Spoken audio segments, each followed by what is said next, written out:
The wind cut through the mountains like a blade, sharp and unforgiving, the way it always had in the north, Norway, a land of ice and stone, where legends were born not from comfort, but from the cold. Erling Haaland stood at the edge of the training pitch, breath misting in the frozen air, his eyes fixed on the horizon. He was 21 years old, and the world was already calling him the future, the next great striker, the machine, the goal-scoring phenomenon who moved like a predator and finished like a weapon. But there was something gnawing at him, something deeper than hunger. It was the need to be remembered, not just as great, as the greatest. Across Europe, in a penthouse overlooking Milan, Zlatan Ibrahimović sat in silence, a glass of red wine in his hand, staring at his reflection in the window. 40 years old, still playing, still dominating, still Zlatan. But the whispers had started. The younger generation didn't fear him the way they used to. They didn't bow. And that, more than age, more than injuries, burned him from the inside. He had built his legacy on intimidation, on being untouchable, on making the world believe he was a god among men. And now, they were comparing him to a kid from Norway, a kid who hadn't earned anything yet, a kid who didn't understand what it meant to suffer, to claw your way from nothing, to become immortal through sheer will. It started with an interview. Haaland, confident and hungry, was asked about the greatest strikers of all time. He listed names: Ronaldo, Messi, Lewandowski, Van Basten. Then the journalist asked, "What about Zlatan?" Haaland paused, the kind of pause that hangs in the air and changes everything. He smiled, that cold, calculated smile, and said, "Zlatan was great, but I'm built different. I'm faster, stronger, more efficient. He played with ego, I play with purpose." The room went quiet. The clip went viral within hours. Millions of views, endless debates. And in Milan, Zlatan watched it 3 times, his jaw tightening with each replay. He didn't respond publicly, not immediately. That wasn't his way. Zlatan never reacted, he acted. 2 days later, during a press conference before a Milan match, a reporter brought it up. "Zlatan, Erling Haaland said you played with ego. What's your response?" Zlatan leaned back in his chair, eyes cold, a faint smirk on his lips. "Haaland is a good player," he said slowly, deliberately. "But he doesn't understand football yet. He thinks scoring goals makes you a god. It doesn't. You need presence. You need to make the world remember you even when you're not on the pitch. He's a machine, yes. But machines break. And when they do, no one remembers them. He'll never be a god, not like me." The words echoed across the football world like a declaration of war. Haaland saw the clip that night in his apartment in Manchester. He sat alone in the dark, watching Zlatan's face, listening to the arrogance dripping from every syllable. And something inside him snapped. Not anger. Anger was messy. This was something colder, clearer. It was certainty. He picked up his phone and typed a single tweet. "We'll see." 2 words, that's all it took. The football world exploded. Fans chose sides, pundits debated, legends weighed in. But the 2 men at the center of it said nothing more. They didn't need to. The challenge had been issued. The response had been given. Now, it was just a matter of time before they collided. Months passed. Haaland tore through the Premier League like a force of nature, shattering records, demolishing defenses, proving every doubter wrong. 50 goals in a season, then 60. His name was on every headline, every highlight reel, every conversation. He was unstoppable. But in the back of his mind, Zlatan's words echoed. He'll never be a god. It drove him harder, pushed him further, made him colder. He stopped celebrating goals the way he used to. No emotion, just the next target, the next victim, the next step toward immortality. His teammates noticed the change, the way he trained alone, the way he barely spoke, the way his eyes had gone distant, focused on something beyond the game itself. Meanwhile, Zlatan's career was winding down, but he refused to fade quietly. At 41, he was still playing for Milan, still scoring, still defying age and logic, but his body was betraying him. Injuries piled up. Recovery took longer. The explosiveness was gone, replaced by craft and timing. He knew the end was near, but he wouldn't let it come with weakness. He trained harder than men half his age, punished his body daily, fought through pain that would have broken others. Because for Zlatan, retiring wasn't just about leaving the game, it was about leaving the throne, and he wouldn't do that until he'd made sure no one could ever replace him, especially not Haaland. The collision came in the form of a charity match, a Legends game organized in Sweden, bringing together past and present stars for a celebration of football. Zlatan was the headliner, the king returning home, and when the organizers asked if they could invite Haaland, Zlatan didn't hesitate. "Invite him," he said. "Let him see what a god looks like up close." The invitation was extended. Haaland accepted without a word, no statement, no social media post. He just showed up. The media frenzy was immediate. This wasn't just a charity match anymore. This was the collision everyone had been waiting for. Old versus new, ego versus machine, God versus future. The day of the match, Stockholm was electric. 50,000 fans packed the stadium, not for charity, but for blood.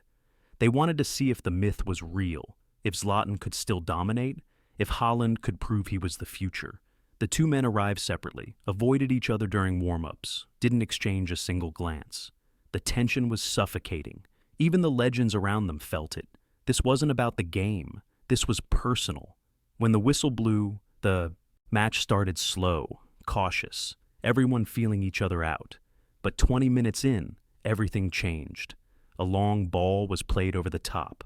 Haaland exploded forward, his speed terrifying, his movement predatory. The defender couldn't keep up. Haaland was through on goal, one-on-one with the keeper. The crowd held its breath. He struck the ball with vicious precision. Bottom corner, goal. The net rippled. Haaland turned, emotionless, and jogged back to the halfway line. No celebration, just cold efficiency. The stadium was half silent, half roaring, and in the center circle, Zlatan stood watching, his jaw tight, his eyes burning. 10 minutes later, Zlatan received the ball 30 yards out. He was surrounded by defenders, younger, faster men who thought they could contain him. He dropped his shoulder, rolled one defender, flicked the ball over another, and suddenly there was space. He didn't hesitate. He struck the ball with the outside of his boot, a curling, dipping, impossible shot that kissed the underside of the crossbar and dropped into the net. The stadium erupted. Zlatan spread his arms wide, head tilted back, soaking in the adoration like a king receiving tribute. He turned slowly, deliberately, and locked eyes with Haaland across the pitch. The message was clear. You're not the only one. The match became a war.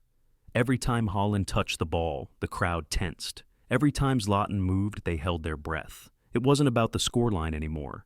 It was about dominance, about proving a point. Haaland scored again, a header, rising above everyone, unstoppable in the air. Zlatan responded with a free kick, bending physics, making the ball dance. Back and forth, goal for goal, the football world watching, mesmerized, terrified, exhilarated. This was more than a game. This was mythology unfolding in real time. But in the 75th minute, everything shattered. A loose ball in midfield. Both men went for it. Haaland arrived first, his speed giving him the edge. Zlatan arrived second, his studs high, his intent clear. The collision was brutal. Metal met bone. Haaland went down hard, clutching his ankle, his face twisted in pain. The whistle blew. The stadium gasped. Zlatan stood over him, breathing hard, his face unreadable. For a moment, the world stopped. Then Zlatan extended his hand. Not an apology. An acknowledgement. Haaland looked up at him, pain flashing in his eyes, and for a second, it seemed like he might take it. But then he swatted the hand away, dragged himself to his feet, and limped off the pitch without a word. The match ended. Zlatan's team won by a single goal, but no one cared about the result. The only thing anyone could talk about was the moment, the challenge, the refusal. The clip went viral instantly. Millions of views in minutes. Analysts dissected every frame. Was it intentional? Was it respect? Was it revenge? The world demanded answers, but neither man gave them. Haaland left the stadium in silence. His ankle wrapped, his expression stone.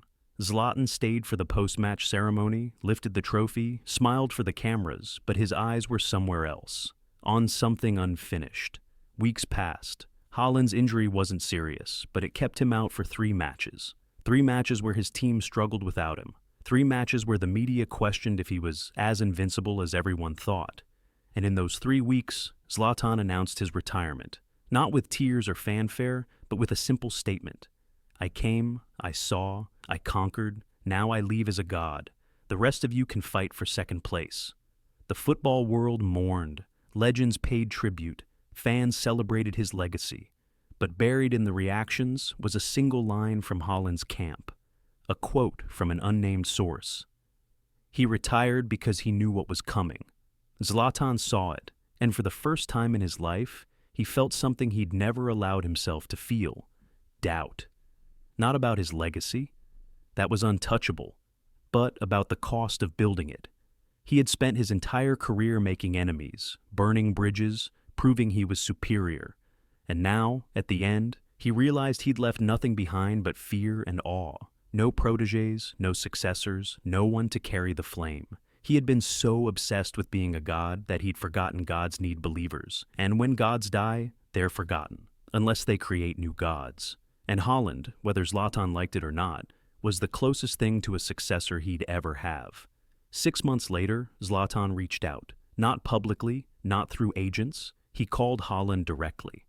The phone rang 3 times before it was answered. What do you want? Haaland's voice was cold. Zlatan paused, then spoke. I want to talk. Face to face. No cameras, no bullshit, just 2 strikers. There was a long silence. Then, why? Zlatan exhaled. Because I was wrong, and you were right, and I need to say it before it's too late. Another silence. Then, fine, Sweden, next week. Alone. The call ended. They met in a cabin in the mountains, far from the world, far from the noise. Just 2 men, surrounded by snow and silence. Zlatan arrived first, waiting by the fire. Haaland walked in an hour later, his face unreadable. They sat across from each other, neither speaking at first. Then Zlatan broke the silence. I spent my whole life trying to be a god, he said quietly. I thought that's what mattered, being feared, being remembered. But I realize now, I was just afraid of being forgotten, afraid of being replaced.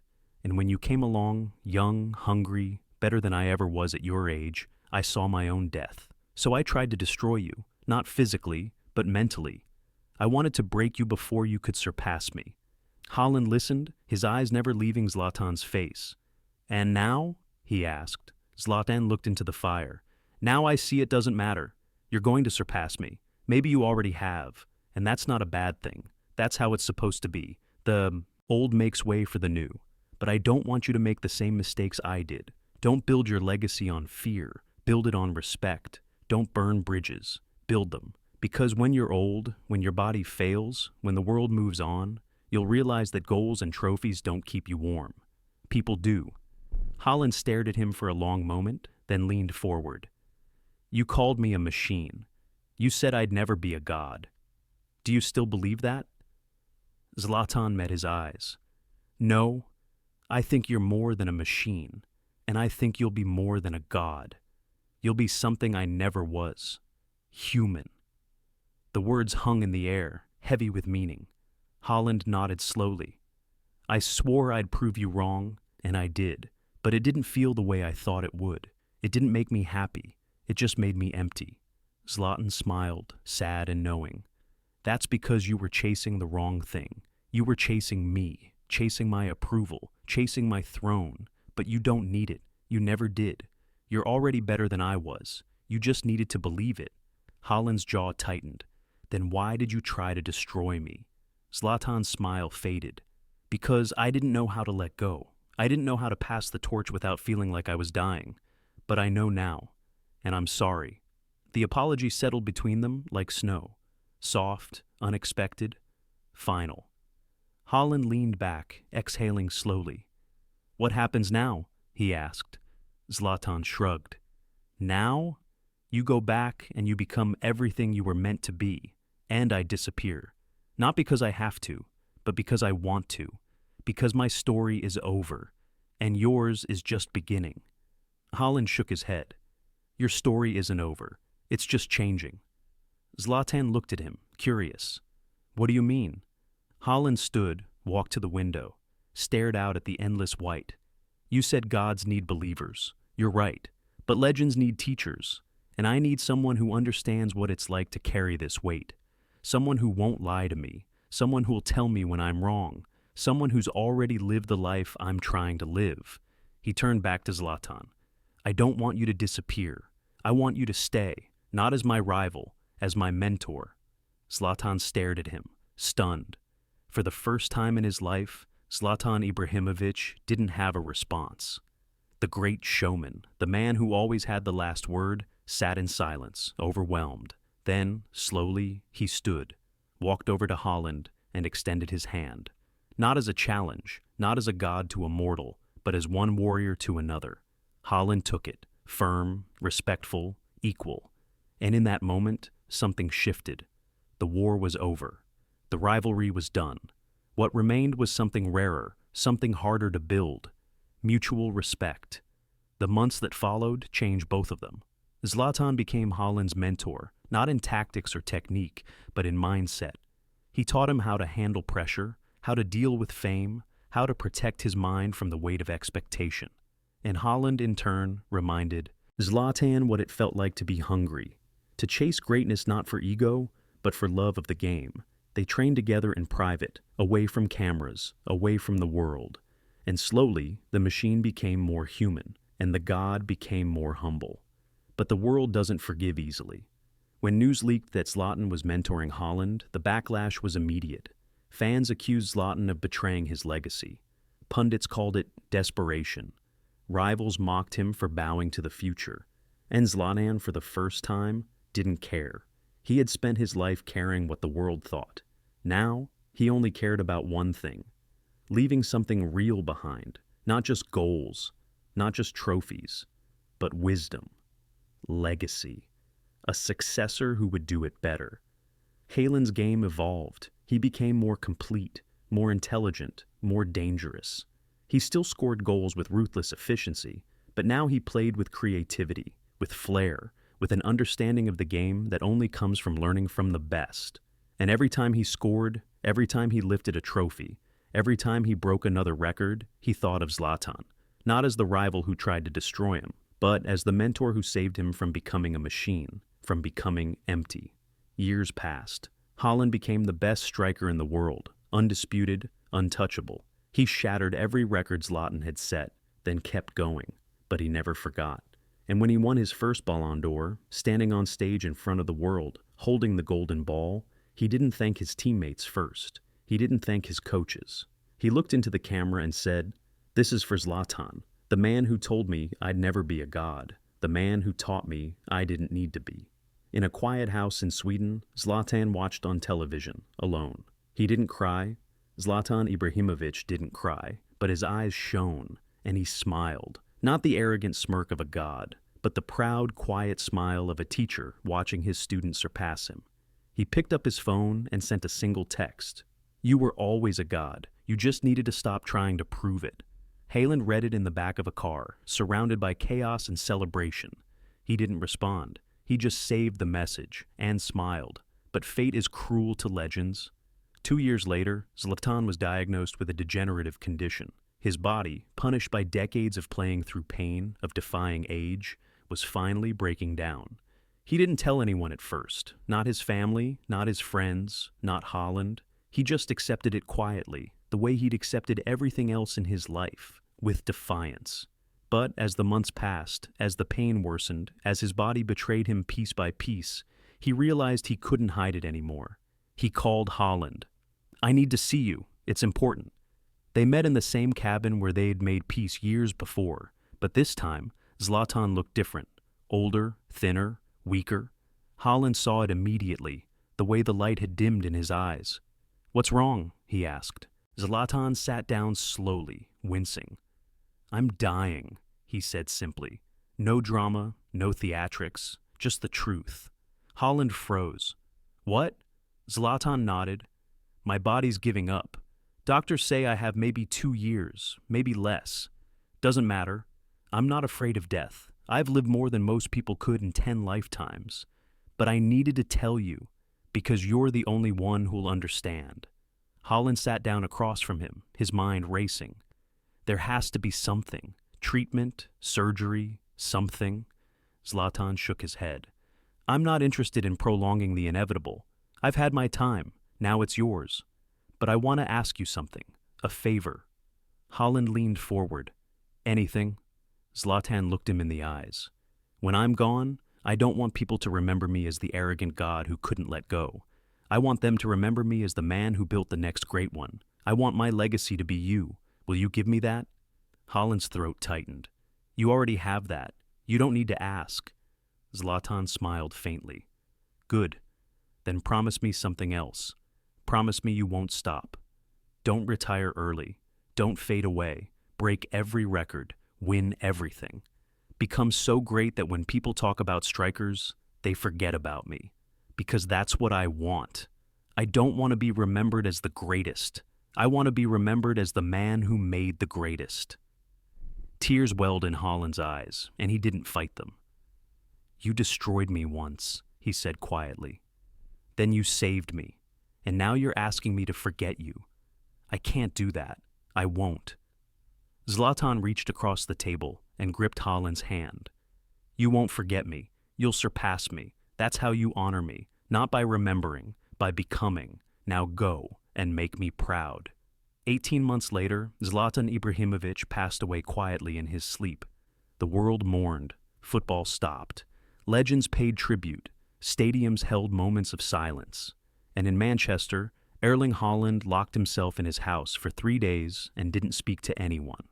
When he finally emerged, his eyes were red, his face hollow, but when he stepped onto the pitch that weekend, something had changed. He didn't play like a machine anymore. He played like a man possessed, like someone carrying the weight of 2 legacies, his own and Zlatan's.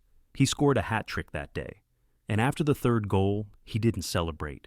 He just pointed to the sky. The cameras captured it, the world saw it, and everyone knew. That wasn't just a goal, that was a promise to a man who had once tried to destroy him, then saved him, then left him with the impossible task of becoming more than a god, of becoming unforgettable.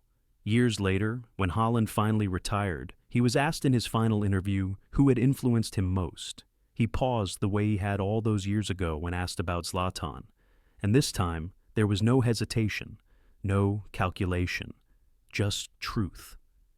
Zlatan Ibrahimović told me I'd never be a god. He was right.